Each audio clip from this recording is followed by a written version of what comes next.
Good evening, ladies and gentlemen, and welcome back to the Garage Shop College Cup Series, coming to you live from virtual Legacy Phoenix International Raceway. It is round one of the Garage Shop College Cup Series playoffs tonight, the first of three playoff races to determine who will be the four drivers competing for a Summer League championship. I am one half of the broadcast booth this evening. I'm Alex Gagnon, and alongside me, as always, this season is Josh Crane. Josh, what can we expect here this evening? I think we're going to see a lot of these cars that are a bit sideways at times. This is the old Phoenix. Oh, and there you have it right there as you follow along on the blimp cam. But there is a lot going on this track. There is a lot of high horsepower in these cars, and that's something that these drivers are going to have to battle all night because it is very hard to keep the tires on. These tires are going to be hot all night long. The track temp as well is a bit up there, as our viewers would see, up over 100 degrees, approaching 110 or so. And so what that means is that these cars are going to be sliding around. I suspect it'll be pretty fun. But I wouldn't be surprised, Alex, if we have a little bit of rough and tussle in the opening stages, as these drivers have done a lot of work under practice conditions. They have done a lot of work right there. Continuing to get a little bit loose is the 65 there. Yeah, I don't really know what that line of attack was, but they were committed to it. Maybe they were trying to do the old Phoenix flip. I wonder if he even knows about that, because I don't think he's ever actually run Legacy Phoenix up until this week, getting ready for the race, because he's a relatively newer member of the iRacing. I know the first CIL race I actually ever watched was a race here from season 2 at Legacy Phoenix, and at the end of qualifying, everyone would hit that little patch of grass between turn 1 and 2 and just go flying into the air. Yeah, that is boy. There's a throwback if there was one, as we do our nostalgic summer season here. Right on. But yeah, I'll tell you what, that looks like it's it for the 22 of Austin DeLong in the lap time right there. And yeah, I think that is a bit. Anyways, back to a bit tricky for some of these drivers. It's going to be a race of patience, and they're going to have to navigate as they go in the corner. Especially turn 4 is a spot that we're going to see cars sideways and loose and around, alone, together. That's probably where that's my most dangerous corner in iRacing is turn 4 here at Phoenix. And so that's going to be something that these drivers have to get focused on, because naturally, Alex, you look out your window and you try and get a run on your competitor, and that's when the back end just starts to come around. And not a lot of banking here, and again, 900 horsepower. It is not hard to overextend these rear tires. Yeah, and I mean, you can even see as the 007 there of Jay Cummings, it's really loose coming off the corner. It's such a fine line in these cars with this track about how much you can push it before the car just says, I'm not doing this, and starts to go around. So we're going to have to see drivers be very mindful, not only just running their laps, making sure they don't lose the back end of the car, but especially when they're battling someone, because it's so easy to lose track just a little bit of where you are positionally with how hard you're pushing the car when you're trying to pass someone side by side. So that'll be quite tricky, I'd imagine. But I think it's going to be a lot of fun tonight, and I think Phoenix is going to be a great host to the first round of the College Cup Series playoffs, as we see ETSU. I believe that's Matthew Burton taking the track here for qualifying. Yeah, Matt Burton is beginning to run a lot of laps here in CIL. The summer, no different here in the Gen 4 cars. And looks like Monte Carlo is the car of the summer for that Buccaneer.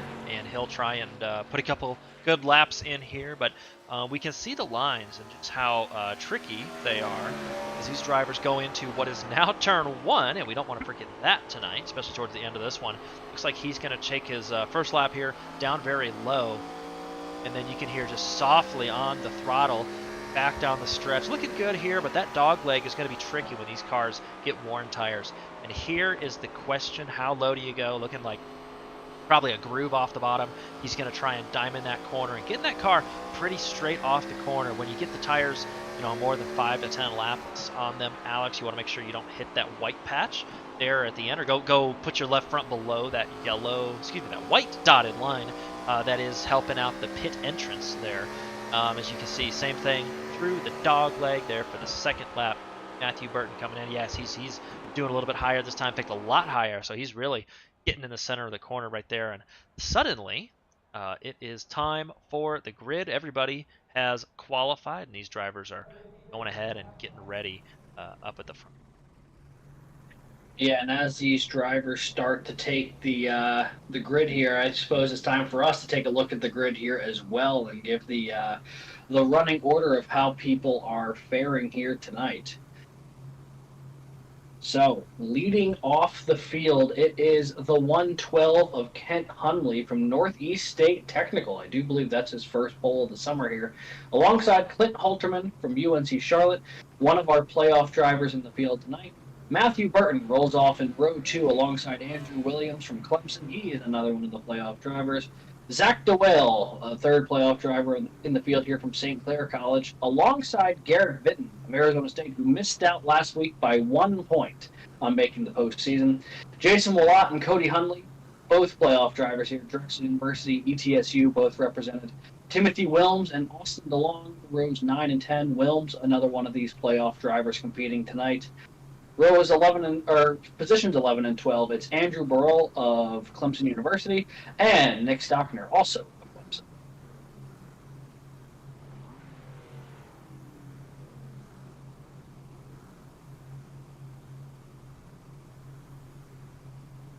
'13th is Jake Cummings of Wingate University. 14th, the playoff driver of Tyler Klingensmith from Robert Morris. 15th, Dylan Godinez. And it is in 16th, Spencer Brown from UNC Charlotte. Apologies for the delay.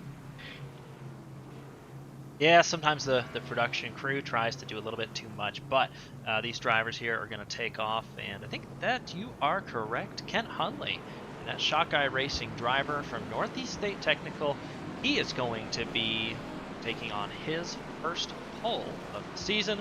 So that will be nicely done from that driver. Boy, if there was a time to get it right, it would be right now. It is the first race of the playoffs there. And these drivers, the memes have made it to the racetrack, Alex. That Clint Halterman looking car, the UNC Charlotte car, and viewers here will be used to seeing it in the Niners Esports livery. But after some discord back and forth, I'm not sure if a bet was lost or if an idea was freshly born. But anyways, that 07 gets a new playoff paint scheme for this one. And these drivers are going to bring us to the green flag. And Kent Hunley, Northeast State Technical, is going to get the job done up front here. So lights off on that Ford Mustang pace car. Speaking of nostalgia, that's an old model as well, Alex. Here we go. Here we go once again, kicking off the playoffs in the Garage Shop College Cup Series. The green flags from Phoenix International Raceway, and there is a junkyard going into turn number 1. Oh, and they could not even reach the front, the first corner before the field wads up, and there is calamity aplenty. That has not gone well in the slightest. Every driver involved, I don't even know if we have a list. Maybe the list is short of who was not involved.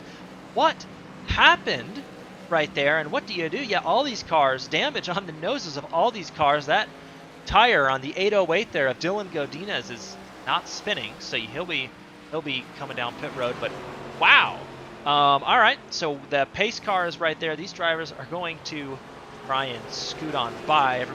This is gonna be a lot of work for stewards who are gonna be clearing these black flags. That was quite an anomaly for iRacing, Alex. But straight away, what was the cause here? Coming to the front stretch, here are the drivers.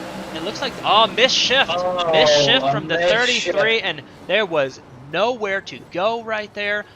Nothing to do, and we can probably go on board again. If you are Zach DeWale, what do you do in this scenario? Here you go, up through the gears, don't want to miss a beat, and suddenly, there you have it, and it's all gone wrong for just about everybody, and anybody else in that pack. So many playoff drivers that just took a massive hit in that, and it's the first lap of the race. Timothy Wilms, Jason Willott, Zach DeWale, Cody Hunley, they all look to be involved in that.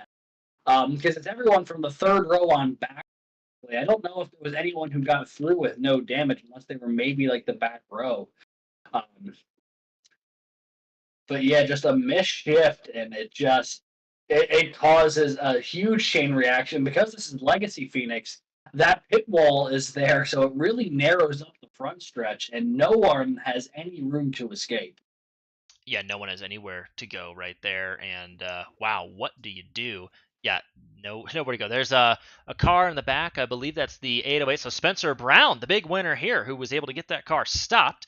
And you'll also see the pace car coming down pit road. He didn't even get the chance to park that pace car. He's going to go out and make another lap. But wow, Yeah, it yeah, also don't looks miss your like the shift. 65 was able to escape with very minimal contact. He looked to be the first car through the pile after a light bit of contact with the car ahead of him. But I mean, it's a small field tonight, and about half of them got collected there.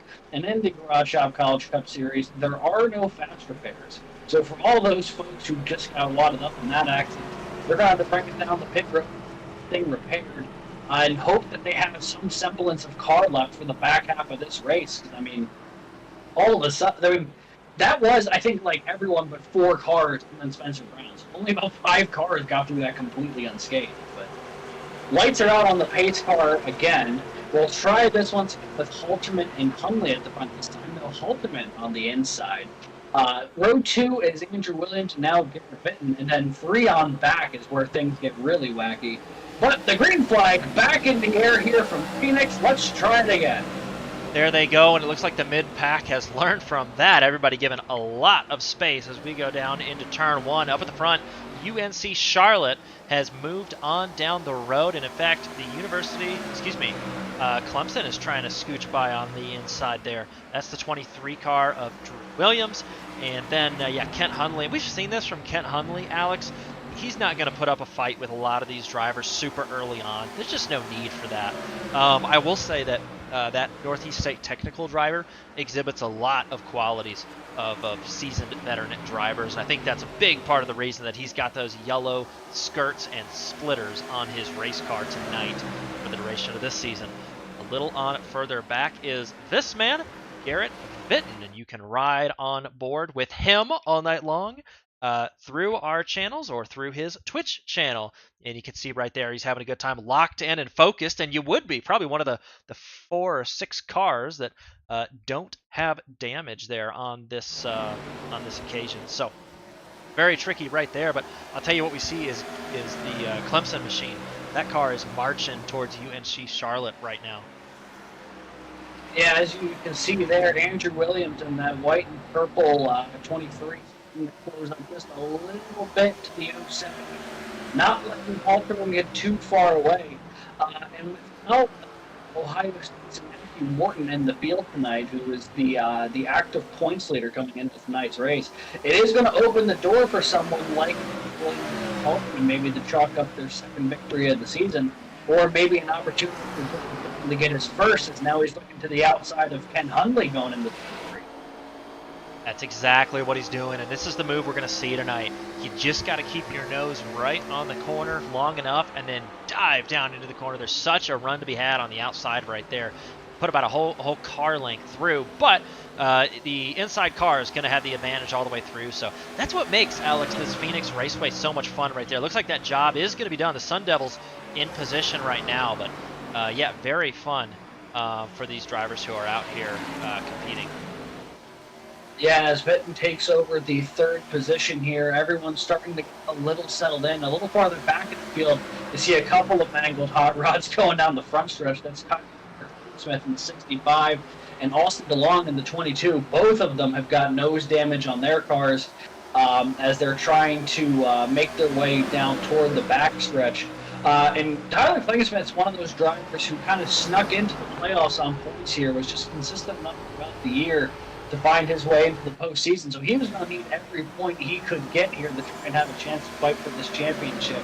Running all right at the moment, you know. He's already up a little bit from his 14th place position. That little bit of nose damage from the opening caution certainly going to be something he has to battle all night. He's far from the only playoff driver who's going to have to battle some damage this evening.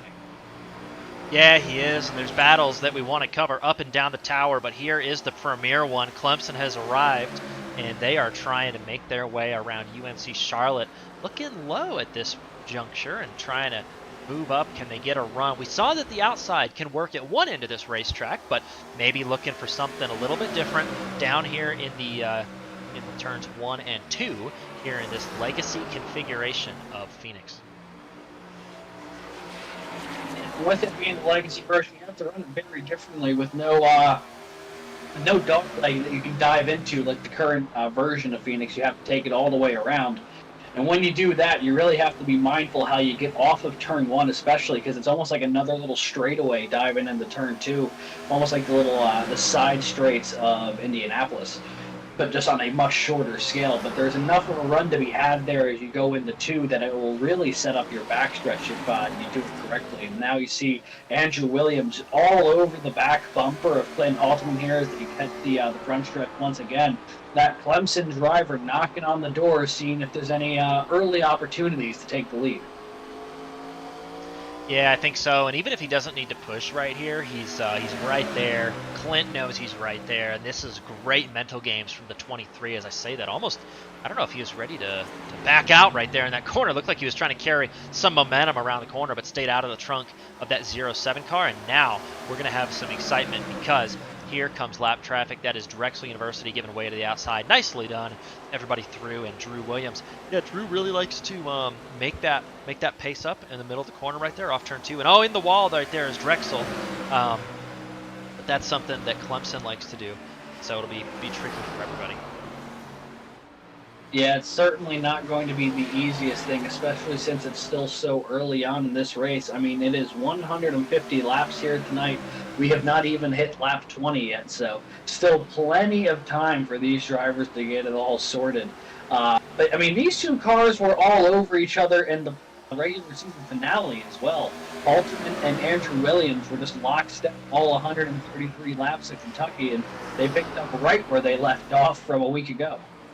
You know, you beat me to it. I was going to say that we have seen this before for about 130 laps last week. Clemson University continuing to look. Here's a look to the inside, a run from Clemson to the inside. Williams is going to put that car, but yeah, unless he wants to really get up in the door and wheel well there of the 07, I think that run's going to go to the 07, and we're learning what these drivers are learning. It's pretty tricky for them to keep that momentum down there on the low side. That's going to be key, especially as these tires start to wear. And coming up on 20 laps or so, that's what these drivers are going to have to be thinking about. Yeah, and that's only going to get more pronounced as the run goes on. I mean, you're going to have situations where you're going to have a driver who thinks they can make a pass, they get the run to the inside. But because they're on the inside, unless they really lunge it in there, that run might just die in the middle of the corner. And, as these drivers continue to learn and add that to their notebook of things to keep in mind for the back of this race, I wonder if we'll start seeing more cars trying to defend by running up toward the outside wall, trying to force their opponents inside on older tires to see if they can leave that open as the lesser of two evils if the opponent gets a run. Yeah, I think so, and I see right here, I don't know if I missed something, but yeah, I saw Nick Stockner and Clemson University were trying to work on, I believe that is for position right there, Robert Morris, trying to get sorted out right there. The battle up at the front continues, but this one on as well, and Tyler Klingensmith and all Robert Morris University will want to maintain that position so that they can maintain those yellow banners on their car right there. But I'll tell you what, I think it's going to be interesting to talk to anybody who has their front nose kind of knocked in like that, whether it affects the cooling of the car or whether it affects the handling of the car. You don't want a tight condition coming off turn 4, and I suspect that's what Klingensmith and Robert Morris and all these other drivers who were in that lap 1 incident have. Yeah, it's certainly a possibility here as you see Klingensmith way down trying to get to the inside of the 188 through the wall. Klingensmith and Spencer Brown hit the wall. Looks like we stay green, though, but that is not going to help the arrow of the 65 in the slightest. Somehow he's going to be able to hold on to the pass as well. Only loses out to Stockner, but boy, the 65 showing a lot of battle scars early. I'm not sure if he came up too high or Spencer Brown came down, but they definitely met up near the side wall, and I'm not entirely sure how. Yeah, they did. It looks like just two cars together. Oh, maybe, you know what? I think just two cars trying to fill that gap. Brown coming off the wall a little bit right there, and two cars coming together. And that was all it took. Yeah, not a very happy cow car right now, I would assume, Alex. Yeah, no, it's certainly far from it. As now we have a battle for the lead once again. Williams thinking about that inside going into one. He keeps getting the better run off of 4, but hasn't been able to capitalize on it yet because going to the inside of turn 1 on these this state of tires has just not worked out for the Clemson driver so far. So right now, Clint Halterman and UNC Charlotte holding on to about a 1.5 car length advantage here as they round turn number 4 once again. Yeah, Clint Halterman and North Carolina at Charlotte going on to what I would call the Sean Campbell School of Defense right there, just keeping the car a little bit higher, keeping the momentum of the car up, and there's really not much you can do on that bottom side unless you know a workaround for the laws of physics right there. So very good move, and it looks like Drexel, again, these leaders will work around the lapped machine there. Jason Wallet, there's a driver who had immense potential coming into this one, and right before we even went to turn 1, the 76 collected. You can see those yellow banners. He's going to have his work cut out to retain those yellow banners on that car going into the championship. The battle continuing, actually back behind. Kent Hundley had to kind of lift. There was a car on the outside, and that's going to be great for the Sun Devils, who marched their way through, continuing on in 3rd place. And you mentioned it, just missed the playoffs was Garrett Vitton here in this 42. But man, he's got the pace to be up front here, and he's got one of the few working cars in the field, Alex. Yeah, and I don't think we've really shown or talked about how much of an advantage that's really gonna be. Because everyone's thinking about the pace in like both short run and long run.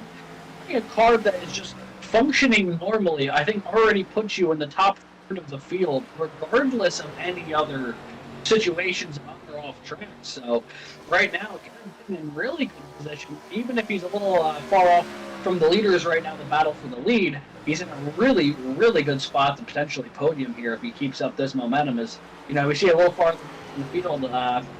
33 of Matthew Burton, one of the cars who are involved in that lap 1 wreck. Or would it even be lap 1 or would it be lap 0? I'm not sure if they officially hit the stripe yet. I think they did, right? Yeah, that's a question I never thought I would have to answer, but it's a valid one here at Phoenix. Yeah, 33, a little bit long in reaching for that transmission stick, and in doing so, here we are. So the 33 trying to get that top 10 though, and just behind him, Spencer Brown, who actually made it quite cleanly out of that lap 1 or lap 0, if you'd like. And so there's an opportunity for North Carolina at Charlotte, the garage shop, and Spencer Brown to put that garage shop car up front where it likes to be. Back up at the front here, actually, Garrett Vitton continuing to be under fire, and this is something we're going to see. So we know that 1 and 2, the battle for the lead, tends to be a battle between Clemson and North Carolina at Charlotte, but make no mistake, the battle for the final podium spot is hotly contested between Northeast State Technical right now and the Arizona State University Sun Devils. Yeah, and you can see Kent Hundley now really coming in with a full surge of momentum. It makes you wonder if he's been really saving his tires early in the run, because we saw him drop a couple positions early. But we know he has pace because he was the pole sitter. So maybe now, having saved a little bit more tire than the 42, he's able to run him back down and go to work here on the back half of this run. Now the 112 looking to the inside here, going down the 2-3. Gonna lunge it in there. He's gonna make pass forward, almost a bit of contact, but they sit clean through the corner. The 112 really having the work to get the nose pointing around. Vitton will hold on to the spot just for a moment, but 112 is still to the inside. Here goes Hundley once again. They're now door to door going to turn 1. Going down the dog stretch here. Can Hundley get up? Yeah, Northeast State Technical to the inside. They have saved a little bit of that car. They're trying to use it up, spend it on this pass right here on the inside. The 112 has the advantage. The 42, we talked about that outside can be strong, but I think you mentioned it, Alex. That 112 has the ability to turn right now that not all these cars have. Ooh, big wiggles from both cars down to the inside. So Northeast State Technical gave up the advantage they had, and will that be the end of it for right now, Alex? He's going to probably have to jump back in behind the 42 here just for a moment to let those tires cool down after that slide off of turn 4. However, with the 42 also sliding a bit, I'd imagine the 112 still probably has a little bit of better tires than Vinton at the moment. So maybe Ken Hunley will have another go at it here as they make their way toward turn 1. A great battle going on for third place right now. Yeah, proper battle, and you can see the driver right there locked in. What's it like to be behind the wheel and get be under fire for so many laps? There's your answer, focused and oddly calm right there is Garrett Vitton, but no surprise you'd expect him to be. He's played a lot of defense and offense in his day, but right there he is trying to keep this 112 car behind him. And you wonder, would you be so polite and maybe let the car go, come back and get him later? But I don't think that's the Sun Devil strategy right now. I think that 42 wants to be P3. Yeah, well, I also think that Vinton, much like us in the booth here, thinks the 112 probably has saved a bit more tires in the opening part of this race here. So I think if Hundley does get around, I don't know if Vinton will have the tires to make a rebounding pass attempt here. I think his best shot is just keeping the 112 behind him here and doing what he can to hold on to third from a defending position. He might not have the tires to go on the attack should he lose the spot. Yeah, I think that's probably accurate right there. The driver trying to get sorted out is the 112. He doesn't want to use all those tires, and good job on Vinton there from the Arizona State University. He's maybe not have the advantage in this battle, if only for track position, but he's done a good job of using up the tires on that 112 right there, and that has been a good thing for all aspiring drivers to see. See Drexel right there. You can also see right here, this is going to be for position, the 86 of Timothy Wilms. Can Drexel make a maneuver on Robert Morris University right here? These two drivers are going to try and get sorted out. And yeah, that's a lot of nose work on both those cars, Alex, from the lap 1 excitement. Yeah, well, Klingensmith has the added bonus of the contact with Spencer Brown to tack on to the lap 1 festivities, if you will. So both of those cars looking a little worse for wear. They're both playoff drivers, so this is a pretty important battle for position here. Because with only 3 playoff races, every point's going to count, but it looks like Timothy Williams going to get the job done on the outside. Now here comes Matthew Burton of East Tennessee State on the back number 55. That RMU cow car right now has definitely seen better days, and I'd imagine it's going to be a long night behind the wheel for Klingensmith. Yeah, in fact, Klingensmith behind the wheel right now. I wonder what direction that steering wheel is pointing as he goes down in the corner. And yeah, not looking too awesome. Yeah, look how tight that car is. He tries to put more wheel in the car. Doesn't like that. That's really going to chew up that left front tire. But pretty happy to get off the corner and down right there, down the front stretch. And so, yeah, I think that's probably correct. This is heating up, even if these cars do look a little bit rough right now. This is all for position, all these cars. And Zach DeWale trying to make work coming off the corner right here. That driver is locked in and trying to get sorted out what he can do. As the St. Clair driver is moving to the inside. Bit of a gash taken out of that right side door panel, but we'll have to see if that affects anything. Here we go, 0-2 to the inside. Yeah, and for all the damage in the field here, Zach DeWale's car actually looks to be in relatively decent shape, at least as far as the nose is concerned. So he actually might have a decent chance to work his way back through the field here. As he's on the inside of Matthew Burton here, not necessarily the preferred line, but it looks like he's going to be able to get the pass done here as he slides back up in front of the 33 going toward the front stretch. Yep, he'll complete the pass. He'll move himself back into the top 10 for the first time since the opening lap of this race. And now he has his eyes set on the back bumper of Robert Morris, trying to pick off not only another position, but another playoff driver. Yeah, that's where he's going. Back up at the front while we were away. Kent Hunley did make a little bit of progress around Garrett Vitton. This was what it looked like down into turn number 1. He gets the run right here, just saved enough of those tires, and a big slip from the 42. That's the difference. And around the outside. Oh, fresh tires and the outside line. I'll take it, Alex. Yeah, I mean, that's a good 1-2 combo to have here when you're trying to make a pass for position. Having tires in slightly better shape and then the ability to take the outside preferred line after your opponent has a bit of a slide off the corner. That's all you can really ask for.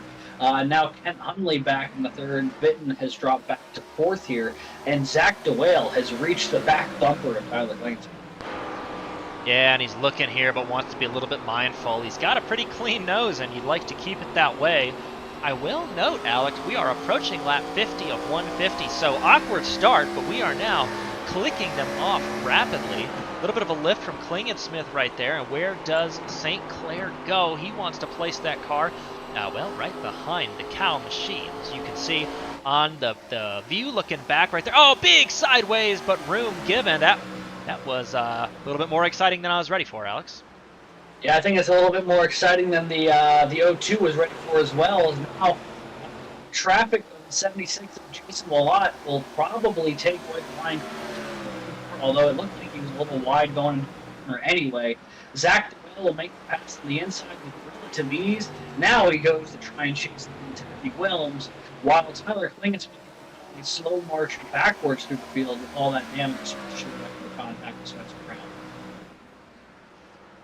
Yeah, that sounds accurate, and I'll tell you what else. Drexel University's Jason Willott continues to march down, click off the laps, but is only a lap down. And I'll tell you who would be the lucky dog right now, Spencer Brown. North Carolina at Charlotte would have 2 cars on the lead lap, should they be successful here. But speaking of North Carolina at Charlotte, Alex, that gap is jumped up, and they now have almost a 2-second lead. Yeah, Clint Halterman really has pulled away here from Andrew Williams over the past 10 laps or so, has really established himself quite a nice lead as he gets around the 65 and will put Klingensmith a lap down, I believe, which will then mean that, that he would be the lucky dog should a caution fly. But right now, all's good in the camp of UNC Charlotte and that 07 car. I mean, Halterman has just kind of checked out from the rest of the field here, and I don't think he's got much to worry about until the pit cycle or a potential caution. No, I don't think so, but I'll tell you what else is going on is marching through the field here. Zach DeWale clicks off another one. This time, St. Clair College driver gets around Drexel University, and that'll move him up to P7 after a questionable start. But yeah, right there's an option. Actually, Clint Halterman. So good on St. Clair College, but they are about to be the lucky dog, depending on how all this shakes out right here. So by the way, do you cut this run in half, or do you cut it in 2/3 and try to run on maybe a 2-stop strategy? And really, I guess, just depends on the amount of fall off on the tires. I don't have the tire data in front of me, but if we were able to pull that up, we might be able to get an idea of how fast cars were at the start of the run versus where they're running now, to see maybe how much time you would save by putting on fresh tires versus taking that long trip down pit road. It also depends on fuel. Like, can these cars go 75 laps of fuel? Could you split this race, or do you need to come in?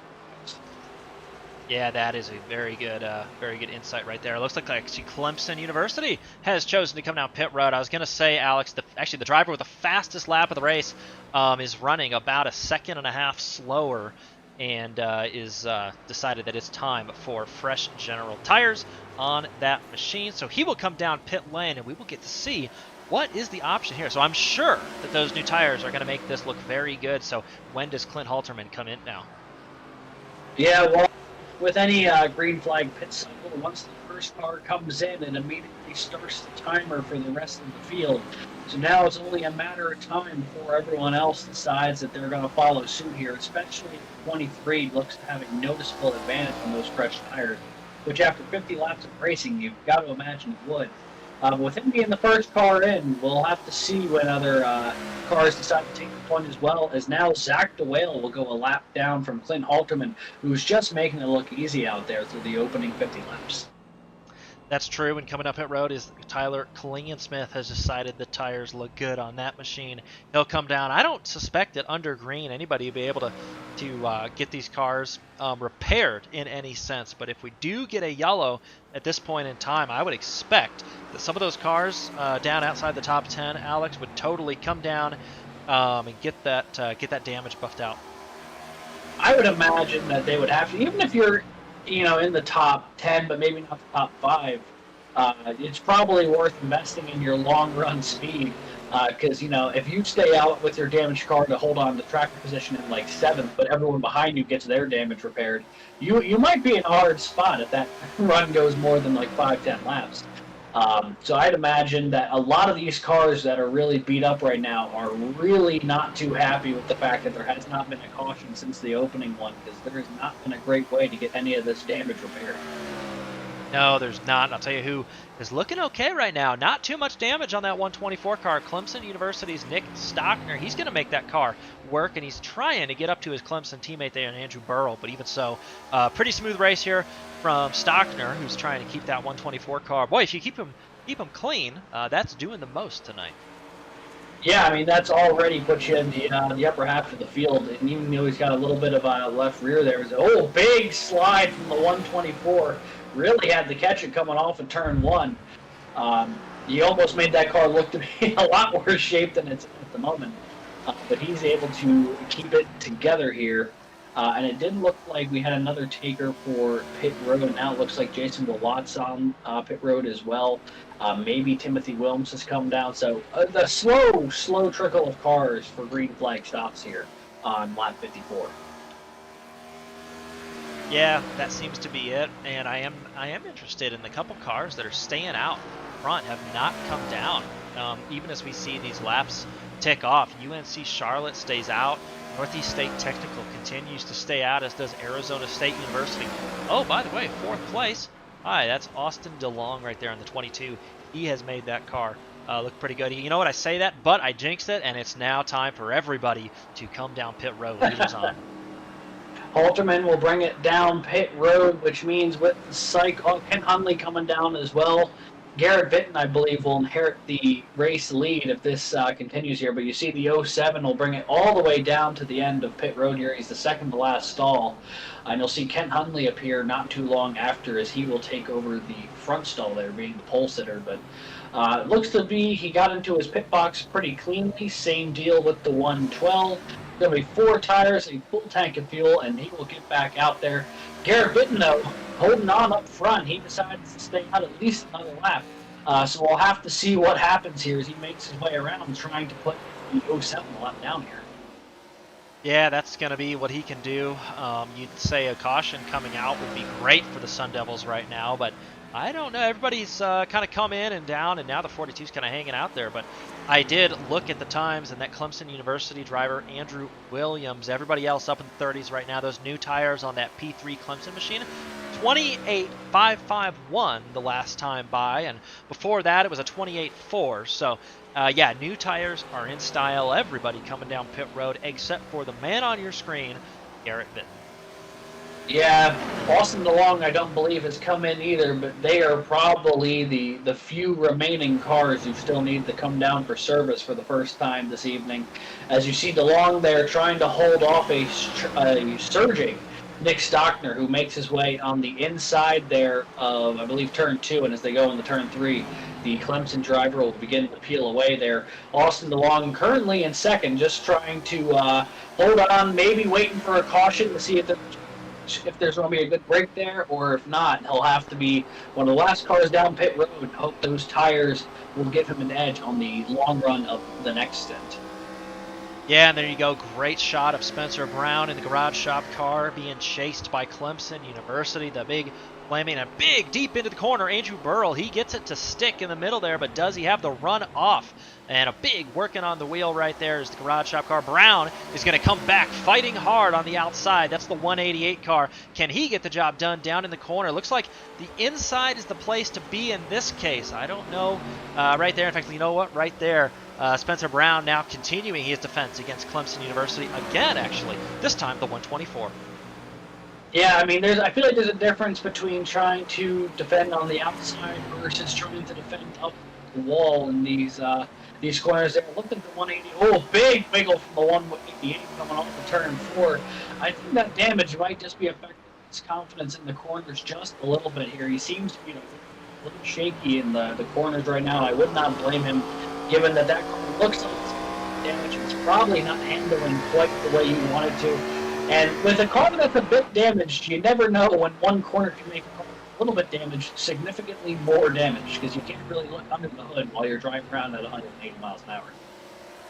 Yeah, that's the way it goes. The driver we haven't talked as much about tonight is Jake Cummings, who again was in that lap 1, but right now Andrew Burrell is trying to take that position away. That'll be P6 for Wingate University, and that driver, but this 007 is right there. He's going to try and march his way forward if he can. But yeah, the front and the right rear of that Wingate machine look like they are ready to go back to the headquarters and go back, get resized.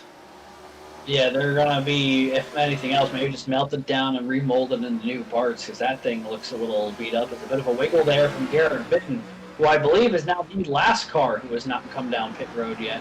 But you see him closing in toward the back of the 65 of Tyler Klingensmith. Klingensmith is on newer tires, but also that car significantly more damaged than Bitten's pretty clean-looking Sun Devils ride there. One of the few clean-looking cars in the field here after that lap 1 pileup.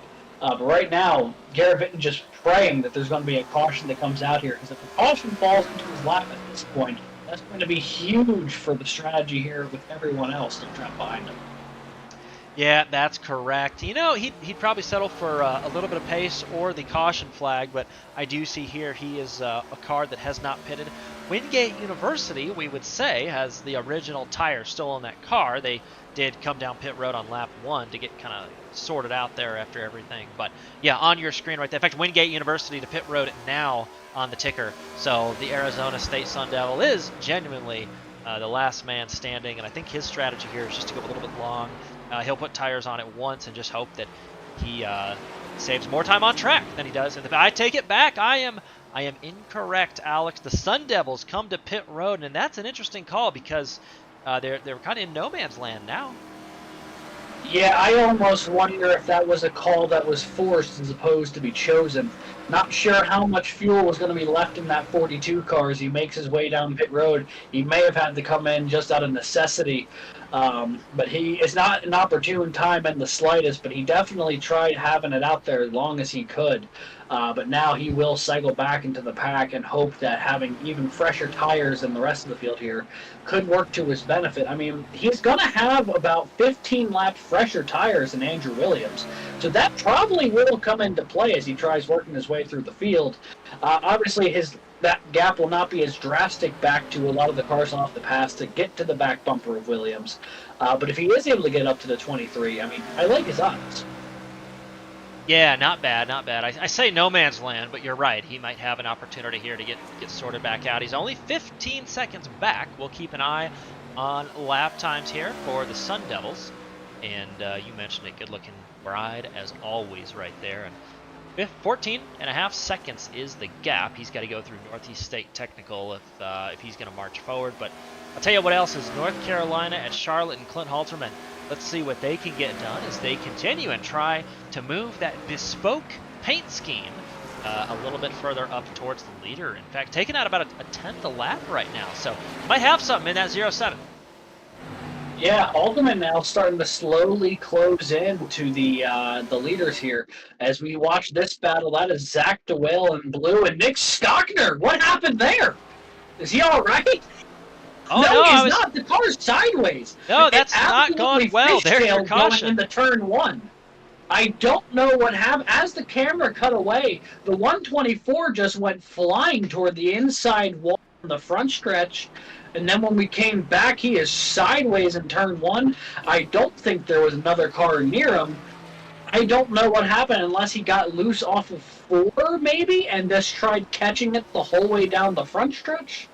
Or maybe something happened under braking, trying to get into 1. I have no idea, but the 124, with any other context, I mean, that car is sideways and ended up getting a tow back to pit lane, so catastrophic for Nick Stockner's chances here tonight.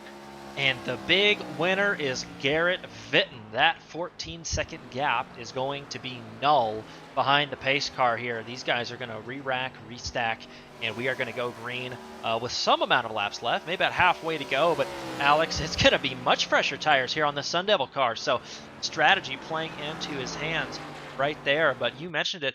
I was just as perplexed as you. Coming off the corner, you can see these two cars. The 124 is looks like just trying to get right there. I don't see anything out of shape. Well, you know what? Down sideways right there. It looked like he had it. I think he was probably kind of an awkward view right there. I think he probably was trying to get a hold of it down the straightaway. That did not sound good for the engine. That may have been why he got to tow back to pit road. That very much sounded like the iRacing blown engine sound.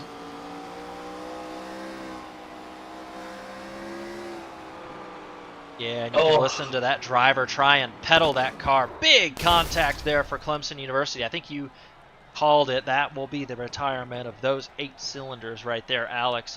Very unfortunate. That was a good run for Stockner there, and Clemson gone wrong, unfortunately. Coming out of pits is Arizona State, and is that genuinely time for these drivers to get new tires on pit road? So the advantage would be gone for Vinton in that case. If that is the case, yeah. Looks like we have a couple more takers. Looks to be particularly the cars with damage that might be coming down, using this as an opportunity finally to try and hammer out a couple of the dents in the car. But yeah, tough break there for Stockner. You can hear him getting a loose off 4. He lifts to let the car settle.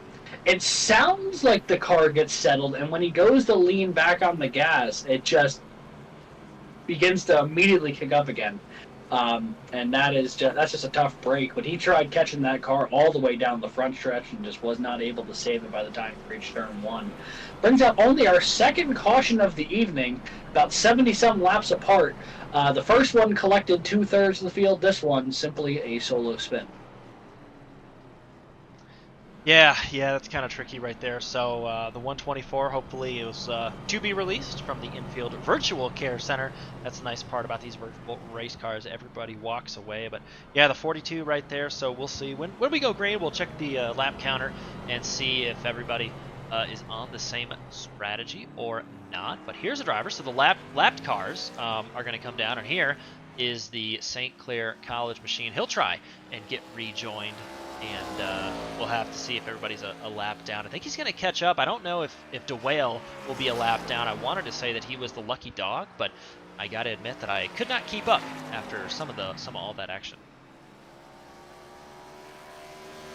Yeah, and when everyone gets cycled back in, it's going to raise a lot of interesting questions once the field gets regrouped here, because now there will be some cars with more damage than the last time they were all stacked up, some with less once they get some repairs.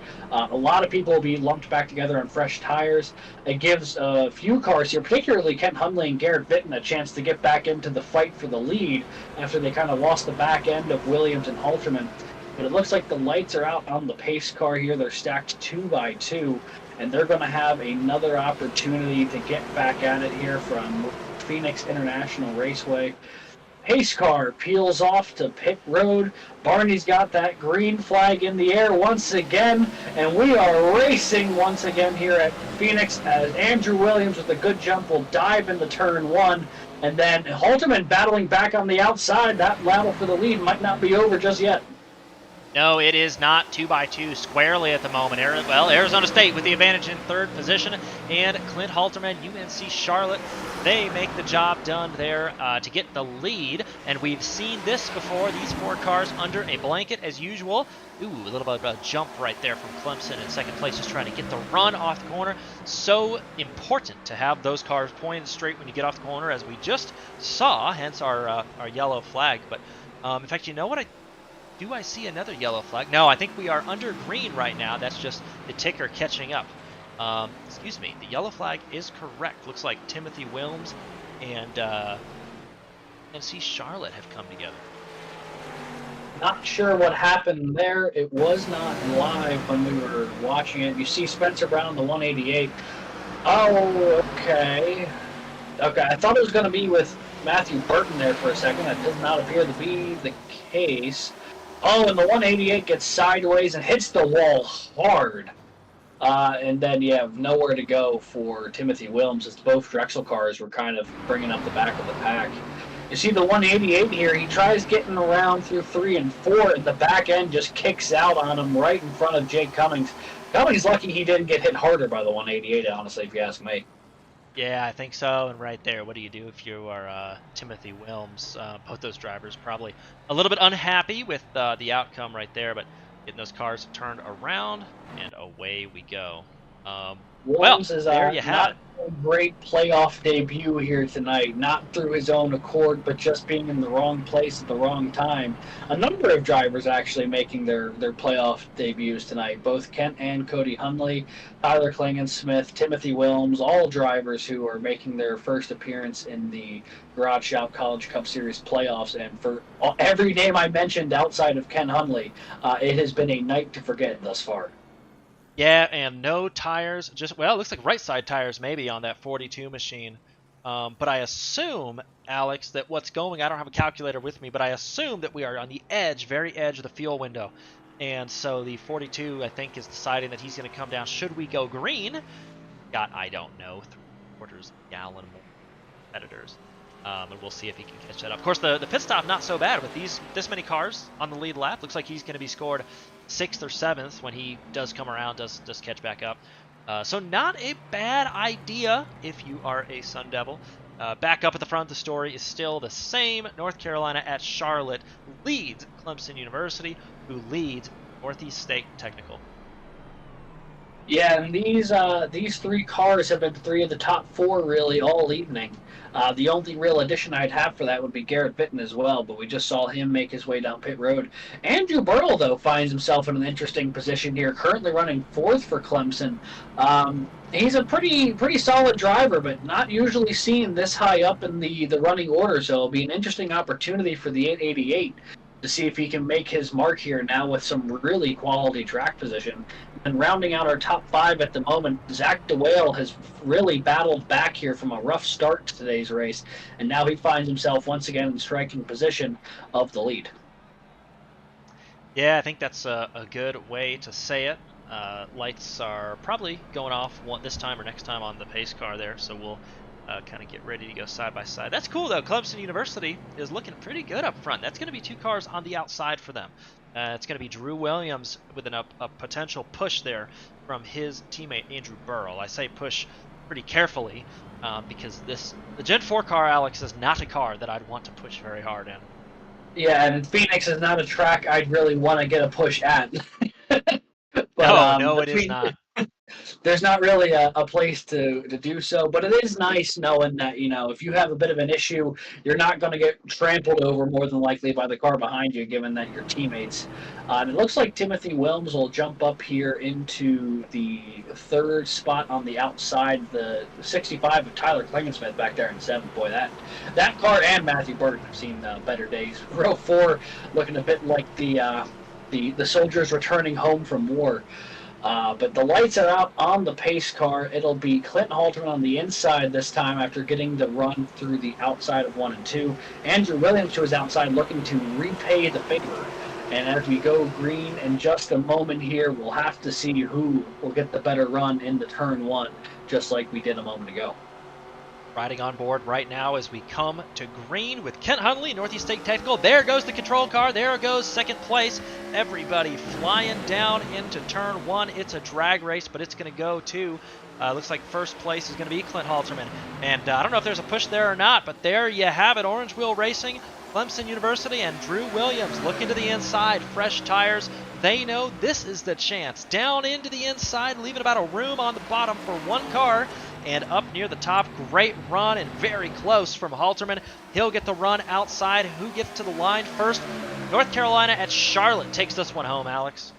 Yeah, at least for that lap, but the pressure's far from over as Williams once again dives it back into turn 1. His nose is about the number's length as that car gets really sideways off of 1. He's going to lose a ton of momentum. Here comes Kent Hunley with a full head of steam. Gets blocked off by the 23, so only losing a bit of momentum there was Andrew Williams, but all of a sudden Clinton Halterman has really checked out from the rest of the field here as Andrew Williams held up the charging cars behind after he got super loose in turn 1 a lap ago. Yeah, and look who has arrived. He's made it back. He's kept the car clean. He came back from the early excitement, and here you have St. Clair College and the 02. Zach DeWale is focused on getting underneath that 112 machine. He's got a great opportunity to make some change happen right here as these cars all get off the corner. Everybody trying to wrestle that wheel up off turn 4, and that's what these Gen 4 cars do. Yeah, it's always a battle no matter what track these Gen 4 cars are at, but especially a flat track like Phoenix. You really need the work to get that car's nose pointed the way you want. And now you see Garrett Vinton here on fresh tires and an undamaged race car really starting to slice through the field. He gets by Timothy Williams with relative ease, now closing in on the back bumper of Austin DeLong, and that is Matthew Burton ahead of the both of them. That ETSU Buccaneers machine definitely have seen better days, as now we're on board here with Garrett Vinton as he sees this battle unfolding in front of him, trying to figure out which way is going to be the way he wants to follow through. Oh man, Vinton knows he's got the pace, but he's got to stay patient. Otherwise, his car is going to look just like those others right there. But the Sun Devil makes it through, looking pretty good in 7th position right now. A lot of time still left in this race. Only just crossed over the halfway point, Alex. So I'm amped up and I'm excited, and it's all going on track right now. But nobody's getting hurt here coming up, so a lot of time to get this sorted out. Now the 42 looks underneath, giving a lot of room to that 22. That 22, Austin DeLong, he's up in the wall a little bit, but back up at the front, looks like there's a little bit going on between our leaders. Clint Halterman continuing to have an advantage right here. Both those cars were together side by side for a little bit, but Clint Halterman continues to retain this battle, and Drew Williams has some cars in his mirror. Yeah, ever since that slide a few laps ago from Williams, he hasn't really had the pace to get back up to Clint Halterman, but he's been doing his best to defend from Kent Hundley and Zach DeWale behind as those two run 3 and 4. Second, third, and fourth all kind of in a bit of a chain here as they're trying to chase down Halterman, but really have not had much luck here in the past couple laps ever since Williams got separated from the 07. And Hundley has not had that momentum that he's been looking for to try and get around the 23. But we saw in that opening stint, as it looks like DeWale may have actually flipped the wall a smidgen there. Ken Hundley was a really, really strong long-run car. We saw how well he was able to manage his tires and really maintain a lot of that speed in the back half of the stint. So I'm wondering right now if Ken Hundley's content just kind of hanging back behind Andrew Williams, waiting to see if there's a mistake, or if not, just letting him maybe burn out a bit more tires. He gets right up to the back bumper of the 23 that time around. Northeast State Technical, maybe thinking about being a little more ambitious here on this second stint, trying to make something happen earlier in the run. Yeah, and there he is trying to make the move. And, you know, I wonder if it's aggressive or if it's just a difference, as you see again. Likes to put that left front on the dotted line right there for the 23 is Drew Williams. But I wonder if the 112 is just trying to be a little bit faster in the corner, scrub off that speed. We saw him close up kind of in the center of the corner right there. So difference in styles between these two drivers. And yeah, I will say that, yes, Alex, the 112 does seem to really come alive at the end of the run. He's got a good long run car. Yeah, he does, and I'm sure that may come into effect here if this goes green the rest of the way. I don't know if there was any car that had better long run pace than the 112. And right now, he's not too far back from our leader, but every lap here, the 07 just keeps getting a hair farther away from the rest of the field here. Clint Halterman has led the majority of the laps this evening, and he's continuing to add to his total here as we approach lap 90. Yeah, that's correct. And back on board, the scene looks the same out the rear of the Clemson machine, and Drew Williams has that all going on. Right behind him, and let's not forget that blue St. Clair College car, Zach DeWale, continuing to march on. And yeah, if you're just joining us, quite the green flag run, 60 laps, and no sooner did we complete the pit cycle than we did get an opportunity to relax, rack them up again, and embarking here on another long run for these drivers where we get to see just what their tire management is like, and fuel mileage is. I do wonder who's got fuel to the end, Alex. I am not sure, and I definitely don't know the fuel consumption of these Gen 4 cars. Yeah, I'm not super well versed in them myself, but what I do know is that if there's anyone who can make it to the end, it's going to be the 42 of Garrett Vinton. He came down most recently on that last stop. Everyone else stayed out for track position. The 42 came in for another set of tires and fuel, even though he didn't put too many laps on the previous set. So he's probably got about 8 to 10 laps more fuel, I'd say, or maybe a bit less than that, maybe like 6 to 8 or so. A few laps more fuel than the rest of the field, at least from the cars running up front. So if this turns into a fuel mileage race, the 42 is going to be in the best position to make something happen. But even still, when he came down pit road most recently, it was in the laps in the early 80s here. So it is still looking at like 70 laps here. He was the one who stretched it the most on the first stint, and that was 67. So I don't know if he'd have enough, but if there's anyone who can make it, it is the 42. Yeah, and working down into the corner, getting by real-life buddy Jake Cummings there at Wingate, who, probably did not make it so far past that lap 0 excitement. But the 42 continuing his march forward.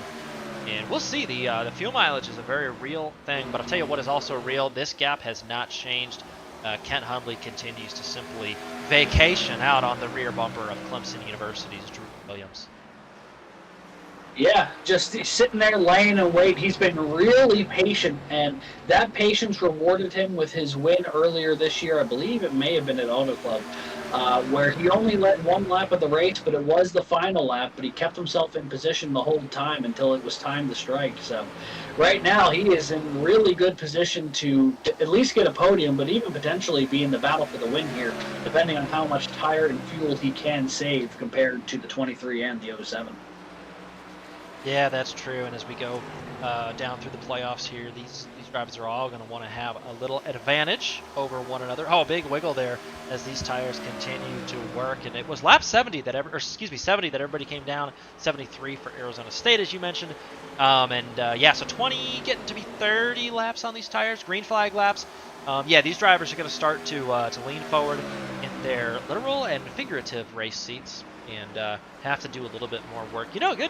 Good point from Garrett Vinton is he did have about 1 or 2 green flag laps on those tires. I don't know if he meant to change those out. There are 3 tire sets given to all the drivers here, and I don't know if he really intended to change those out. You can't really put them on like scuffs as you might in real life, but nonetheless, there is the driver of the 42 continuing to stay focused right there. He's getting the job done on his stream. There can be found on Twitch as well. So follow along with us, follow along with the drivers, and there you have it. Garrett is trying to go and work in and make that fuel last to the end. Yeah, now at this point, I feel like it's probably a good time to do a quick rundown of the field, given that everyone is kind of settled into a bit of a running order here. So currently in the lead, it is the 07 of Clint Halterman. The UNC Charlotte driver has been the dominant car all evening here, but that gap is starting to shrink a little bit as here comes the 23 of Andrew Williams, only about 4 or 5 car lengths or so behind here. That gap was definitely larger a few laps ago, but here comes the 23, and hot on his heels, it's the 112 of Kent Hundley, a Northeast State Technical. He's been in the mix all evening here, and now as we're nearing the final third of the race here, he really has put himself in a good position. Zach DeWale has had a great bounce-back effort so far. He currently runs in 4th, logging a lot of good laps and a lot of good points as it currently stands. And Andrew Burrow, the Clemson driver, currently hangs in 5th. He's having a great run here this evening. 6th, it is Garrett Vinton, the car with, I would say, the most interesting strategy situation of all the cars who would be in the hunt for the win here this evening. 7th is Austin DeLong. He's had a pretty up and down afternoon, but right now, even with a bit of a damaged race car, hanging firm in 7th. 8th, it is Timothy Wilms of Drexel. Both Drexel cars have taken a beating this evening, but Timothy Wilms still battling to an 8th place holding position right now, despite a bit of nose damage and a bit of fender damage. 9th currently, Jake Cummings from Wingate. Same situation, honestly. That car has been pretty beat up, but he's holding on to what he can. And then rounding out our top 10 as they currently run, it's Matthew Burton for ETSU. The Buccaneer missed the shift on the opening lap of the race that caused the start of the pileup here, and has been trying to dig himself out of a hole ever since. And then the remaining cars on track, 11th is Tyler Klingensmith from Robert Morris. That car has seen both its fair share of other cars and the wall this evening, but it's still logging laps trying to muster what points it can out of what has been, I'm sure, a very frustrating Phoenix day for him. 12th, Jason Willott, very much the same deal. Just logging laps right now, trying to get any position he can from any car that may DNF. And that strategy has worked out to his favor as there are several cars off track, but he is 18 laps down. So at this point, it's just waiting to see if anyone else does not finish. And then the last car on track here, it is Spencer Brown. The 188 has also had a bit of a up and down afternoon here. But he is the last car on track. We do have 3 currently out of the race in Nick Stockner, Cody Hunley, and Dylan Godinez. But as all that has been going on, we've got a battle for the lead, Josh.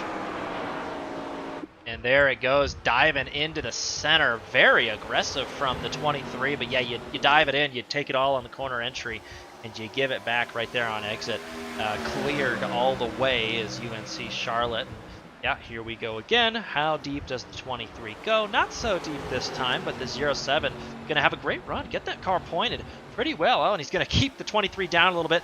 23 had to take a little bit more of that dotted line than he probably wanted. There is a pretty unique surface undulation right there at this Phoenix International Raceway. The pass is started. Can it be continued? I don't know. Side by side, but I'll tell you what, Drew Williams is looking pretty fast right now. Yeah, he is really sending it in there on the inside of the 07. He knows this is his best opportunity to take the lead of this race here. He slides up the track a little bit, not going to get held down as much that time as he tried pushing the 07 a bit up the track here. Both cars really trying to force their opponent into a bad situation here, but they remain side by side for the lead. And here comes Kent Hunley into the mix as well. The 112 on the back bumper of both of these cars as Andrew Williams continues to try and make that low line work. Looks like he may have caught a little bit of that infield grass. He's going to have to back off for a moment. And now here comes Kent Hunley to the outside looking for second. And as they battle for second, they are trying to not let Clinton Halterman get away from him. Yeah, he thought he was racing the big dog leg there with all the room, but that wasn't the case. The grass, not good for these cars. So there you have it for the time being. That's the biggest gap we've seen in a while. 1 car length from North Carolina at Charlotte back to Clemson University, and it's about the same back to Northeast State Technical and Kent Hunley. But that was some proper side-by-side action for a couple laps. Yeah, absolutely. Andrew Williams really sent it in there, looked for the pass, wasn't able to complete it, but now he just pulled himself to the back bumper of Halterman once again. All over the rear end of the 07 here. Not sure if he's going to be able to complete the pass coming off of turn 1. Almost a bit of contact. You see how close he was. You can clearly read the word Impala right in front of our screens there as the 23 is just settled in right in the mirror of the 07, not letting him get anywhere without him being in his tire tracks. No, and you can see as these cars start to wear their tires out, which are most certainly hot as well, the wiggles will start at the rear end. That track is cooling off just a little bit. It was about a 105, is now down to 88, but doesn't matter. Clemson looking to the outside right here. Where do they go? And you can see a lot of defense being played from UNC Charlotte, and not in first place yet, but I'll tell you what, Drew Williams and that 23 looking very strong as it's time to come down to pit road. Who gets a speeding penalty? Yeah, big contact there coming onto pit road. Excuse me, but these drivers coming onto pit road, so maybe everybody deciding now is the time to do so. And where is our alternate strategy driver? Looking P2 right now. Yeah, and that'll be interesting to see. Zach Dewell, I think, has stayed out through the nature of, I don't know if there was any sort of communication, but all 3 of the leaders filed in at once. I mean, I don't even, they were going at such high speeds, it almost looked like it was all an impulse decision that they made at the same time. But because of it, a lot of cars now on pit road, everyone's decided this is the time to come in to make it to the end of this race. And if all of those cars are coming in now, I'm not so sure if Garrett Vinton's going to be able to make it all the way to the end. I mean, I know he's got about a full lap advantage on the leaders now, but I don't know if he's going to be able to make it to the end because clearly these cars were not. Yeah, and the pass on pit road, that's the story. UNC Charlotte did concede the position to Drew. We can check later, did someone go through their box as they came into pit road? But nonetheless, there's the result. It's going to be a new driver in 5th position, Drew Williams and Clemson University, and we'll be very interested, Alex, as we get on to the conclusion of this race. What is taking place here with these drivers? Trying to go between a lot of lap traffic right here. Clint Halterman making the most of that opportunity. Wow, that gap just went very much away for the Clemson Tigers. Very surprising right there. But the 07 centered it in. And this, I don't know if this is the battle for the lead. We might see a very slow play there to the end where St. Clair College, Arizona State University, and Clemson's alternate car right now, Andrew Burrell, actually on top of your ticker, has an ability to stay up front. But right now, here you go, the 0-2 of Zach DeWale seems to be a lap behind in this instance. So now he was our holding leader, but now he brings it down pit road, so they'll all be on the same lap when DeWale leaves pit road. That was the 23 and the 07 unlapping themselves. So now even if there's a caution, they won't be trapped behind the leaders here, at least not too badly. Or actually, no, now that Vinton has inherited the lead, I think they'll actually have to catch the 40. No, they've already passed the 42. Sorry, he was behind Zach DeWale. I've got my, when it's a green flag pit cycle, it's tough to keep track of where everyone is at once. But what we do know is that the 42 is our current leader, and we know he can run farther distance than anyone. He ran almost 70 laps on that opening stint. So he may be able to make it to the end, or he might just run it as far as the tank will take him and hope for a caution. Yeah, I think so. And man, I actually really want to see how this plays out. I personally don't want to see a caution, Alex, because what we've got is the battle. These two drivers have to run as if they're fighting for the lead. They got green flag, blue skies ahead at the windshield of these two cars. They want to get the job done here across each other. And then up there, we're going to see that the gap, that 18-second gap, was 19 seconds. It's going to knock off. It's just come under 18 seconds, 17 and a half right now by the time we get to the line. But will it be enough to catch Garrett Vinton at Arizona State University? That's going to be very interesting to see. I don't know if it'll be a second. If it is a second per lap, then there will be no race at all there for the lead, as Garrett Vinton will try and go in. But coming up on 30 laps to go, and this could be very exciting, barring a caution, Alex. Yeah, and the big question is going to be how quickly do these tires plateau for the cars who have pit? Because obviously right now it does appear that it's like a second a lap faster for the cars who have come down pit road. But we also know that by the time the stint was over, you were only running about a second and a half slower than when you were at the start of the run. So I don't know at what point the tires transfer over into, all right, we run 30 seconds as opposed to 28.5s now, and we just continue to run 30 seconds for the rest of the stint. It could be in 5 laps, it could be in 40. As both of those cars hit the wall, the 65, I think, followed the 33 off the corner, and both of them made contact with the outside.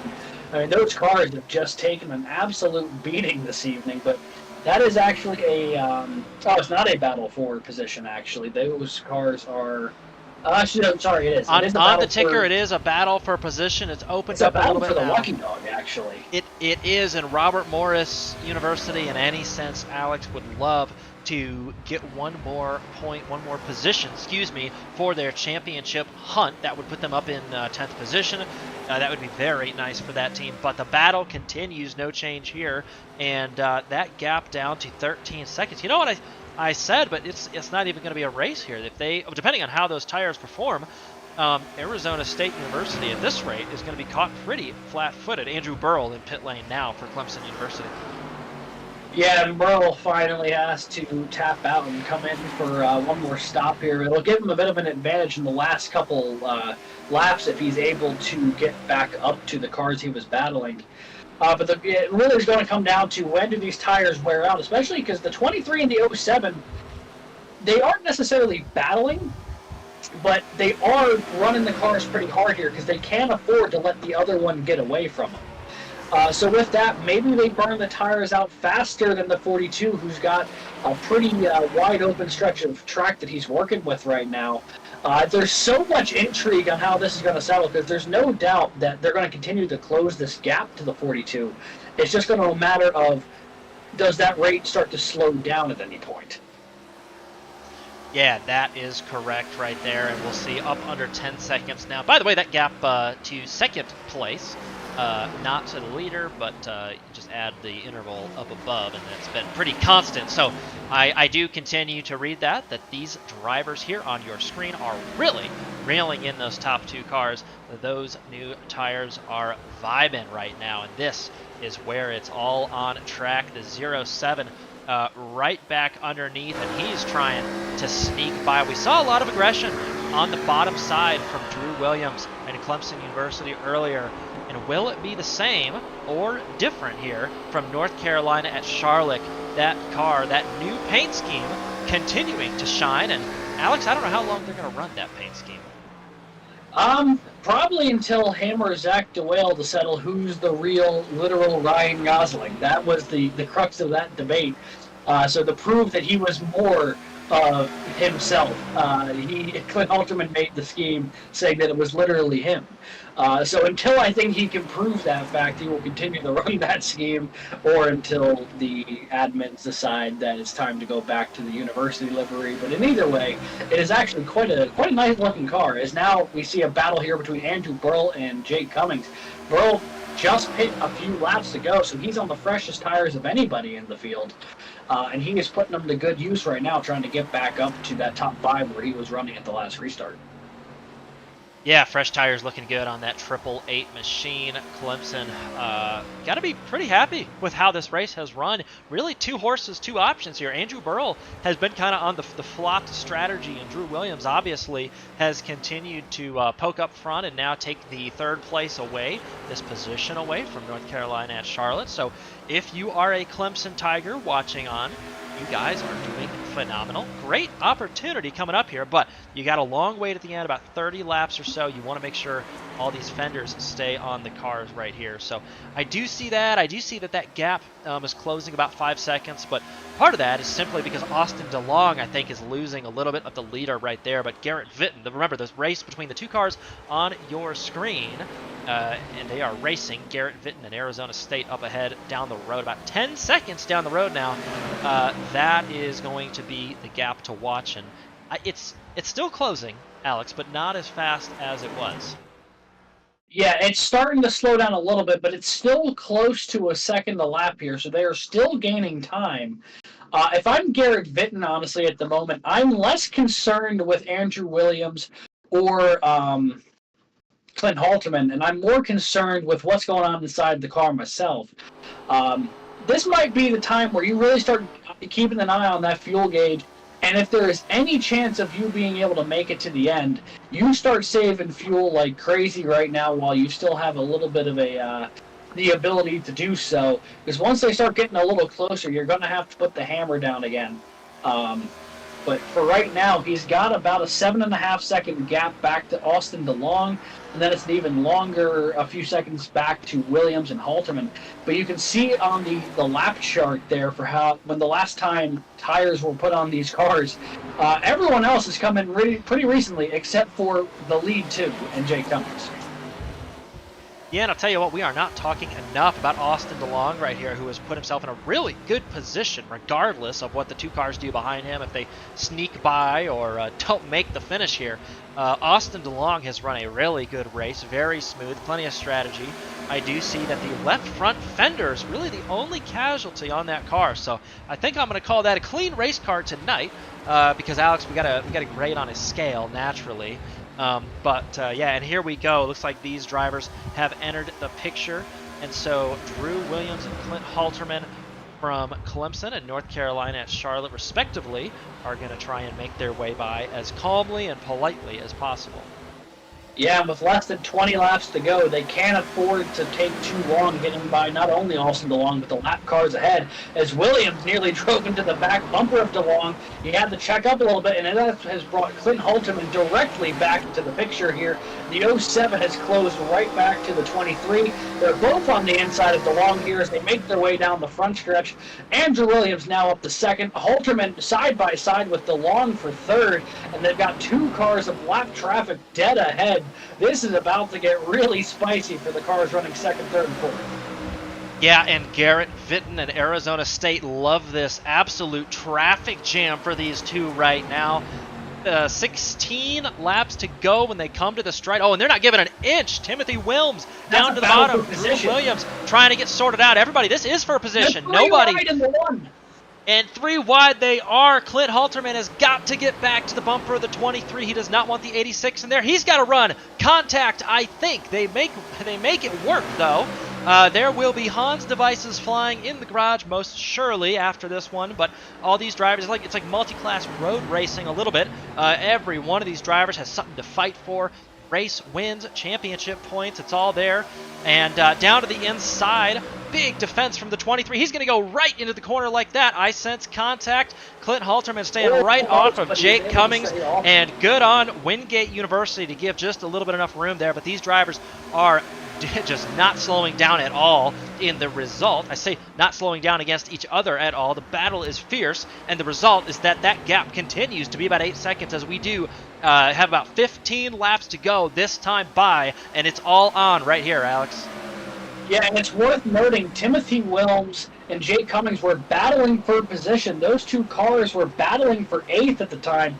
That's why they weren't getting out of the way of the cars behind them, because that was very much a battle that they needed for points, especially for Wilms since he's one of these playoff drivers here. So they have their own fight to manage. Williams and Halterman eventually get by here. But if there's anyone celebrating that, it's got to be Garrett Vitton. That held up both of the cars charging up toward him by quite a bit here. And now with less than 15 laps to go, the gap stands at 7 seconds. He might be running out of time here as far as being able to hold on to this lead. But if there was any chance, that added to it significantly. Yeah, that is correct. We'll check the lap times in a minute, but Garrett Vitton is going to try and... if he saved any fuel, now's the time to use it. He's got to get the job done. His best bet is that those 2 drivers continue to battle on behind him, but right now, Garrett Vitton is trying his best to get moving out towards the front. Yeah, big wide line right there as UNC Charlotte tries to maintain their pace behind Clemson University, and Drew Williams is flying right now. Yeah, the both of them are. With now that little bit of separation, Williams no longer on the defense as Halterman's about 3.5 car lengths behind him. It's allowed him to solely focus on the front windshield here, trying to chase down Garrett Vitton. Halterman just doing what he can, trying to get to the back bumper here of the 23. But this has allowed both of them to make some steady progress here. They gained about a second that last lap on the 42. They are closing in a hurry, and if they're able to maintain this, they should be able to catch Garrett Vitton with probably about 5 or 6 laps to go. Yeah, that seems to be the case, and here is Vitton and Williams. Yeah, the gap being about a half a second, we'll say, on average for easy math. And man, if I look at that scoring tower right now, 5 seconds, 10 laps to go, 5 seconds. So those drivers are going to come together as they get to the checkered flag. So here we go, Alex. Note that the leader has just gotten by Tony Brown. That'll be a lap car. That'll be a little bit tricky for Drew Williams and anybody behind. But these drivers have got to make it work and really be quick to get to the leader, because that is not going to be an easy pass. No, it is not, and as we are at 11, soon to be 10 laps to go, you see Williams and Halterman. They're both taking very different lines to get around here, but it's working for both of them. Make time on the leader, Garrett Vitton. If Vitton's able to hold on, it'll be one hell of a strategy call and one hell of a tire and fuel save effort here from the Sun Devils machine. But they are, right now, it's just counting down the laps, making sure you don't miss your marks. Because you've got to know that they're coming whether you race perfectly or not. But they're going to be on top of you a lot faster if you don't hit your marks when you need to. Yeah, that is totally correct. So Vitten is going to be doing his absolute best right now to get the job done. That driver is working up front. You can see he is focused.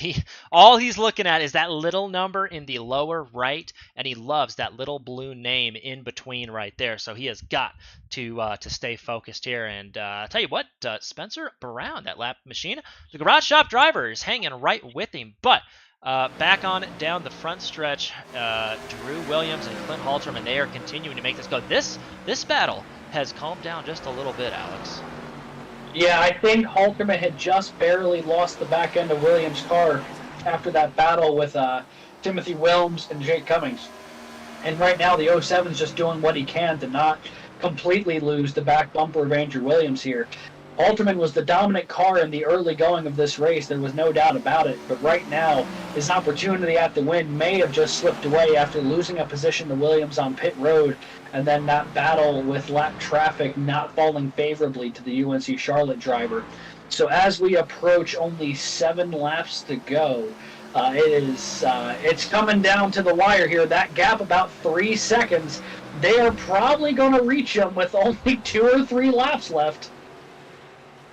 I think that's an accurate assessment. You can see him jump into your shot right there. The 42 is zooming as much as he can back down. There is a pass. Austin DeLong did make his way around Timothy Wilms from Drexel University, but I cannot step away, Alex, from what is going on here. The race is on because Drew Williams and Clint Halterman continue to make their way down. Yeah, I think that UNC Charlotte probably has used up a little bit of that machine. They used it all up trying to get back. And no, the yellow flag is out. No way. I cannot fathom the yellow flag is out, and it's all been turned upside down. Matthew Burton. Oh, boy. And you know what? I think it was Matthew Burton. If it is, we've come full circle. That is very, very unfortunate. I cannot believe it's a yellow flag, Alex. That's brutal for 2 reasons. One, it stops what could have been a great strategy call for a win for Garrett Vitten. But the more realistic outcome, I think, is all of a sudden it's going to mean that the leaders are probably going to have to pit. Because if anyone behind them comes in for fresh tires, they might be in trouble from the cars behind. So even if you're Vitten, even if you're Williams or Halterman, you might consider coming down pit road here, knowing that the people behind you might come down pit road. But then if you're someone in the back, you could take that chance, go up front. This is such a huge strategy call. Looks like all the leaders are going to make their way down pit road. Looks like Jake Cummings was the first lead lap car not to do so. And do not miss your box right here. This is called the money stop, Alex. You got to get there. Make sure you hit your pit board, as it were. We know that Clint Halterman will surely have the appropriate board right here. As we get down, he'll have the board to match that car. I think he'll have the board. Yes, there it is. We know that and he doesn't want to miss the box, but he's a bit further back, very slow in the box. So who can get out on time? And that will be the key that everybody's got to ask themselves. Drew Williams a little bit back in your shot. The left side's up on these cars now. Garrett Vitten is down and away, but does he get off? No, that's the second position that Clemson has stolen. That is the second position that he's stolen on pit road, and new leader Clemson University. Wow, Alex, this thing has flipped upside down. Again, I just said that, but wow, what a turn of events. I'm out of words. The 23 pit crew today may have just provided Andrew Williams with his best chance to win his second race of the season. A critical stop under green to get around Clint Halterman, who had been the dominant car up front all evening in the early going of this race. And then here, during the money stop, able to get him out ahead of the 42 of Garrett Vitten. A huge, huge break for the 23. He'll be able to control the restart here with only a handful of laps to go as you see everyone make their way into their pit boxes, trying to see where it would have went wrong for the 42.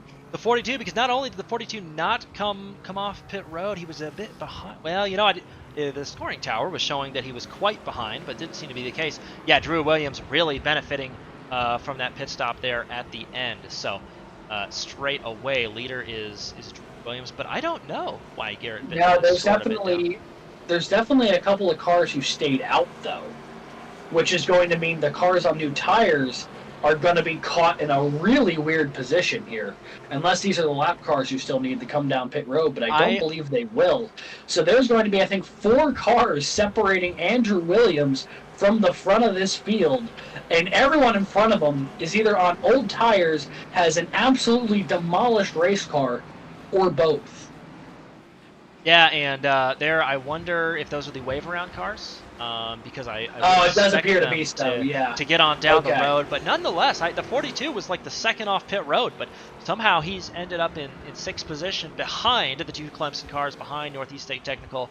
And man, if you are the 42 car, you've got just to be throwing everything within arm's reach at your monitor. I would not appreciate that. But Yeah, wow. I can't even fathom what would have happened. He was the second car off pit, unless there was like some sort of penalty we weren't aware of. But either way, lights are off on the pace car. Green, white, checkered, about to commence here from, I almost said Richmond, Phoenix International Raceway. We do have the green, white, checkered on, correct?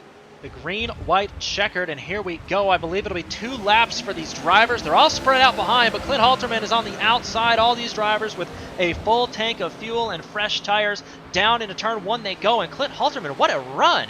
Right there, and the 0-2 is loose. 0-2 is loose. That's St. Clair College, UNC Charlotte up to the point. Back behind, the 23 has a little bit of defense to play because look who is in there, the seasoned veteran Kent Hunley putting the door on, and it's time for that. That's not clean. That's just racing here at Phoenix in these Gen 4 cars. Arizona State behind. The white flag is out. You can see the 0-2. Who does he follow? Your leader right now? The question.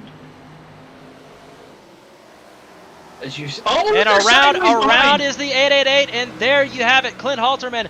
Will it stay yellow long enough? Garrett Vitten involved. That's Arizona State University. But here comes your leader, Clint Halterman, and North Carolina at Charlotte gets the job done. The race continues behind for all these drivers. Bedlam carries on. There is Garrett Vitten, who's going to now go ahead and take the checkered flag. But man, oh man, what a conclusion. And we've got plenty of replays to sift through, Alex. That we do.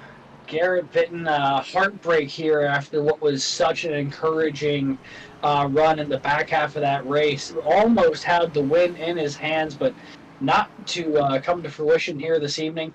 But Clinton Halterman had a dominant start to this race.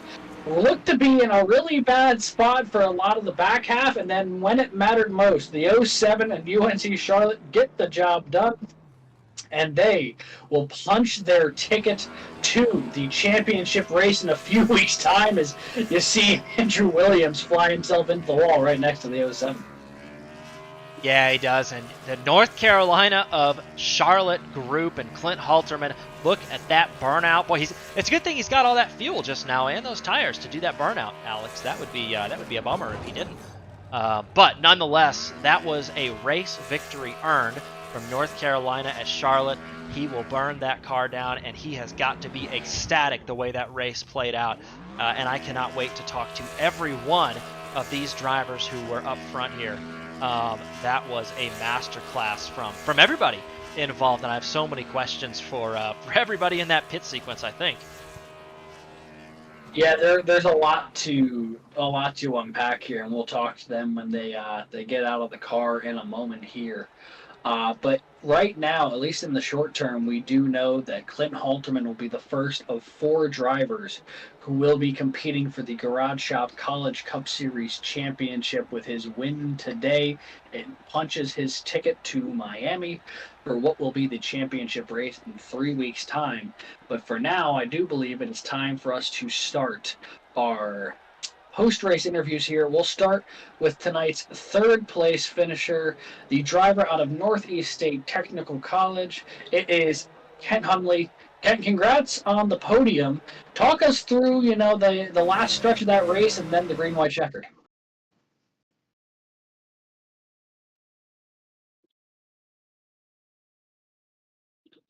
Kent, you got us?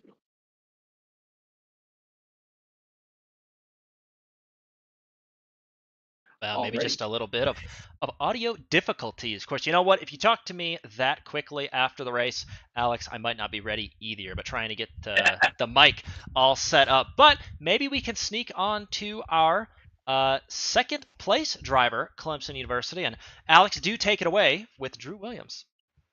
Yeah, absolutely. Well, hey, Drew, congrats on the second place finish. I do have to ask you though, what was going through your mind there on the green white checkered? It looked like you were in prime position here to take home the your second victory of the season. Then it looks like it just kind of fell apart right at the last second. Yeah, I was never able to figure out the restarts here. Clint jumped me from P2 on one of the earlier restarts. It's the outside lane into turn one gets a great run, and I just wasn't able to combat it. Didn't dig in deep enough, I guess. But yeah, just gutted the caution came out because we had that race in the bag before the yellow. You know that, and I'd love to see it in a parallel universe, Drew. But did you have the race in the bag? We were trying to do the math. You were about a half a second faster. Only the drivers will know the tire and fuel situation at that point. But did you have a lot of confidence that you could get to the 42 and get around them? Yes, I had my teammates running the numbers. They were 100% sure Vinton wasn't going to make it on gas. He said right when the yellow came out he was one lap short to the end. So we were going to have to pass him on track, but we had 30 lap fresher tires. It was going to be no problem. Just needed the race Clint. Well, and race Clint, you did for about 100 laps tonight, just like last Monday as well. But wow. Yeah, I think we were gutted to be deprived of that finish as well, but can't complain about what we saw on track. But Drew, is there anybody that you want to thank before we send you out tonight? Of course, I want to thank Orange Wheel Racing and Clemson Esports for giving me the ride. I drive every single week. Want to thank friends and family who watch this stream every night, and Collegiate iRacing League for giving me somewhere to race every Monday. Thank you, and yeah, pleasure to have yourself and Clemson in behind the wheel each week. Congrats, Drew. Thank you. Yeah, Alex, I think that lines up. Man, you know, I wondered how close the 42 was going to be. We did not know that up in the booth. I guess he decided he was short and he knew it. And yeah, you heard it, man. That caution killed. But the caution does change the race around. Yeah, absolutely. And we knew it was going to be a stretch there for Vinton if he was going to be able to make it to the end. And based off of what Drew Williams was saying there, sounds like he would have been just one lap short. But boy, wouldn't that have been dramatic? But we'll try again here real quick with our third place finisher Ken Hundley. We'll see if we got him this time around. So for the second attempt here, hopefully this we'll be able to get this to work. Oh, sorry, I just realized I was muted that whole time. That's embarrassing. Um, we'll try again here with the driver of the 112 here, Ken Hundley. Ken, you got us, buddy. Yeah, I got my button fixed now. We're good. Coolio, coolio. Well, hey, congrats on the podium there. Talk us through kind of the how that race progressed for you. It looked like you had some really good long run speed, which means it's kind of a bummer it came down to a green white checkered there because it seemed like your car was really well suited for the long run. Yeah, as soon as I figured a short run out, I believe I might have something for these kids. Yeah, you know, it was really fun to watch, Ken, and we could tell you were keeping the tires on the car. And boy, just you know, we talked about the seasoned veteran a lot. Looks like you are driving very wisely out there. How did the race change over time? And you spent a lot of time battling kind of the top four guys, all taking turns. And how was that for you? I don't know if I like being called veteran in this league. Make me feel old. But I felt pretty good there. I was going to run. I don't know what happened at the start. I think somebody just ran in the back of one, wrecked the whole field. I don't know. I had to go back and look. But I just wanted to set the pace and ride there with the 0723. They's pretty much the class of the field. I was just going to have to wait for them to make a mistake. But they done pretty good the whole race. Yeah, it did seem like it was a couple cars behind you in the inside lane missed a shift going up from I think second to third, or third to fourth, and it just kind of bottlenecked the field behind you on the opening lap. But before we turn you loose for the evening, anyone you'd like to shout out here for your third place finish tonight? Yes, I got a couple sponsors: Shockeye Racing Performance Driver Development, Shockeye Racing, Hunley's Garage, Hunley Built Shocks, Ledbetter Performance, Speed Ranch E-Setups, Miller's Trucking, Studio 10 Wraps, MKS Motorsports, and that's about it. Oh, also, my mom, because she'll cuss me if I don't say hi to her. Hi, Mom, and Dad, and my wife, Sarah, and Carter, my son. All right. Well, you got a whole family out there behind you doing this, but that's awesome to you in Northeast State Technical, Kent. Congrats. You definitely earned that finish up there tonight. It was an art just to keep the fenders on the car tonight. Yep, it's pretty good. I appreciate y'all putting on the broadcast. And Alex, that was third place finisher and Northeast State Technical driver Kent Hunley, and he is he's not a stranger to the booth. There's a lot of pace behind that car, and he may not enjoy the veteran title, but we'll say he drives like it, no matter his situation. Yeah, He's absolutely certainly one brilliant. of the wisest drivers in the field as far as knowing when to attack versus when to lay back, in my personal opinion. I think so. But So with that, coming oh up boy, next, the man of the hour. Finally, it is Clint Halterman in the booth. And Clint, congratulations on you in North Carolina at Charlotte taking home the win in the bespoke paint scheme tonight. Walk us through that whole race. Walk us through the end of the race. I don't know where to start. Uh, Me neither. I man, that was such a fun race. I big shout out. I gotta give a shout out. Andrew, every single week race him. It's just a fantastic battle between us. I wish I wish he was a little bit slower though, because it's gotta, it'd be a little bit easier on my end, but he's really quick and races me super clean. But yeah, that the first run, I was just trying to save. It was just drive.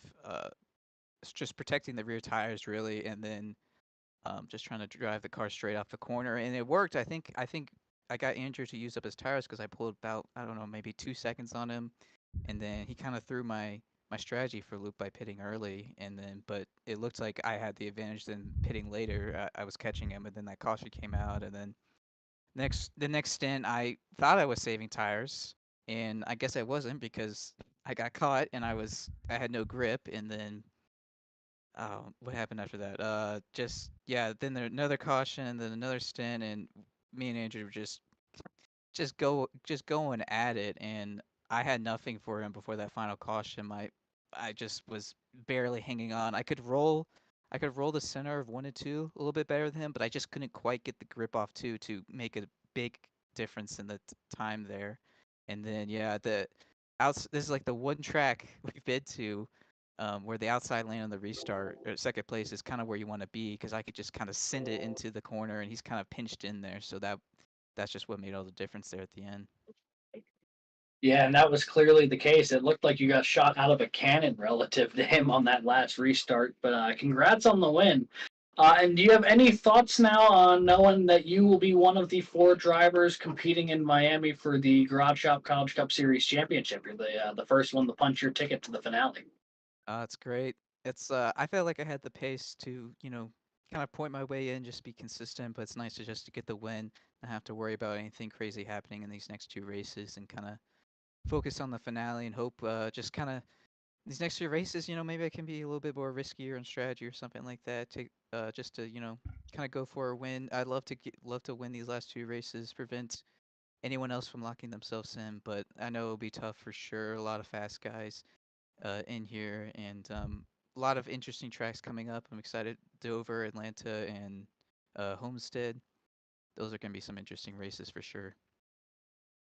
Well, no doubt about that. But we will see you at all of those, and I can't wait to see what you bring not only to the remaining playoff race here, but to the championship finale as well. Before we turn you loose this evening, anyone you'd like to shout out or thank from tonight's victory? Yeah, I like to thank y'all for put on a great league, bunch of great races. I thank Andrew and Kins for the great battles on track. Thank my friends and family, and yeah, just a overall great time. Alrighty, well, congratulations again, Clint, on a very hard fought victory here from Phoenix International Raceway.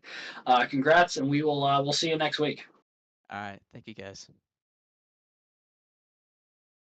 Well, that was Clint Halterman, our race winner this evening, and the first member of the Final Four here for the Garage Shop College Cup Series Championship finale. Josh, any final thoughts you've got from tonight's race, or do you just want to jump right into the end results? Now, I am super excited to see the end results because I can keep up with anything through the end of that one. But without further ado, it is no surprise that on top is Niner Esports, North Carolina at Charlotte, and Clint Halterman battled for 150 laps here at Phoenix, take home the victory, still burning it down on the front stretch. Andrew Williams came a close second place for Clemson University. We also talked to Kent Hunley tonight on the final step of the podium from Northeast State Technical. What a run from that 112 car. St. Clair College talked about Zach DeWale. He made a good run moving through the field. Austin DeLong also with the chief strategy calls, bringing home that top 5 great points haul as well. Drexel University in 6th place with Timothy Wilms, and Arizona State University and Garrett Vitton come home in 7th place after an up and down race. Taking the gamble again on strategy, really. Clemson University and Andrew Burrell, P8, P9, Wingate University and Jake Cummings, who did very well to put that car in the top 10 after race start. Robert Morris University and Tyler Klingensmith round out the top 10, and again, pretty good finish from that group in the top 10, understanding the race that they had, lap 0 and beyond. East Tennessee State and Matthew Burton will come home 11th. 12th belongs to Jason Wallet from Drexel University. North Carolina at Charlotte and Spencer Brown find themselves in 13th position. Clemson find themselves in 14th position via Nick Stockner. And East Tennessee State University and Cody Hunley in 15th. And Dylan Godinez completes the race in 16th position. And I think that not much more to add, Alex. I mean, that was a super awesome race, and I do enjoy the old Phoenix where these cars were able to compete so close together. The dog leg, in my opinion, was not so rambunctious, a little bit more orderly, and I think that it did force these drivers to put their moves elsewhere tonight. It was really fun to watch. Yeah, it was. It was a blast. We had a good bit of battling all throughout the field. I will personally be a bit sad that we didn't get to see the culmination of that strategy battle between Williams, Halterman, and then Garrett Vitton up front. I know it sounded like Vitton was a lap short on fuel, but still, I think that would have been a really cool thing to see how all the strategies would have blended together right at the end of the race. But you can't complain too much when you have a great green-white checkered finish as well to kick off the first round of the playoffs. But that is going to end tonight's race, which means all that is left is some GR86 action this Wednesday, I believe, and then the round 2 of the Garage Shop College Cup Series playoffs from, I believe it's Dover International Speedway. So that is what's on the schedule to come, I believe, both at 9 p.m. The GR86 series on Wednesday nights here on the Collegiate Guy Racing League channel, and then round 2 of 3 of the Garage Shop College Cup Series playoffs from Dover, 9 p.m. next Monday. Another opportunity for the remaining 9 playoff drivers who have not locked themselves in order to do so. Yeah, and there you have it. Man, really fun. And if you enjoyed all this action, it's going to be on again. Same time, 9 p.m.